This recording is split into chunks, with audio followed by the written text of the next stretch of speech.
Today I have a notebook for Brett Kissel. I first met Brett 10 years ago now at Music in the Fields. After that, I pretty much went to see Brett every year and sometimes multiple times a year up until 2019 because you know what happened in 2020. I have a meet and greet with Brett on February 15th and I'm very excited, and that's going to be my opportunity to give him this notebook. As you might know, in 2021, I became the CCMA Ultimate Fan, and that allowed me to, in theory, present the Fan's Choice Award to the winner. And the winner was Brett, but unfortunately, he was unable to attend. So I've been trying to make up for that ever since. I put a little note in there to congratulate him since I couldn't do that in person. In 2020, I was supposed to be part of an art show that never happened, and I made these really large prints that featured my photographs and interviews, and Brett was one of them, and they're like a foot big, and I just could no longer keep these things, and I'm sure Brett didn't want to travel with a giant square picture frame. So I cut this down to fit in the notebook, and then because the background was orange, I included orange in the notebook. Brett was one of the only people so far that I couldn't ask,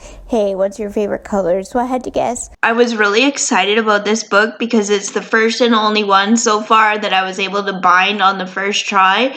I did it and it worked, and then I was like, now what? About 8 years ago, I went crazy and bought a bunch of gift bags at the dollar store and then never used them. But now I have, because I've been cutting them up to make covers for these notebooks, and I hope Brett likes this black and gold one. It was hard to cut, so I'm probably only going to use what's left of that bag and then never do that again. There's a paper I really like in here with Cruella de Vil on it. It looks like it's a vintage design, and then when you look closer at it, it's like, oh, it's 101 Dalmatians. So that's fun. And I made a collage out of little pieces of paper from other notebooks. I had these like little tiny pictures of tractors, and I know Brett has a song called I Want a Massey Ferguson for Christmas, so I thought that was appropriate. I bought some sheet music at Attic Books just to cut up, and I had a little bit left, so I put 2 pieces of that in here. And then at the end of the book, I would usually put a piece of Bristol board, but I had a piece of a sketchbook that I never actually completed. It was part of a project called the Sketchbook Project, which I had participated in before, but my book actually burned up in a fire, so it no longer exists. I don't know how long my meet and greet will be, but I'm hoping I'll be able to get a reaction video when Brett sees this book. If I'm not able to do it, maybe he'll share on his Instagram. I can't wait to see what happens, and I hope he likes it.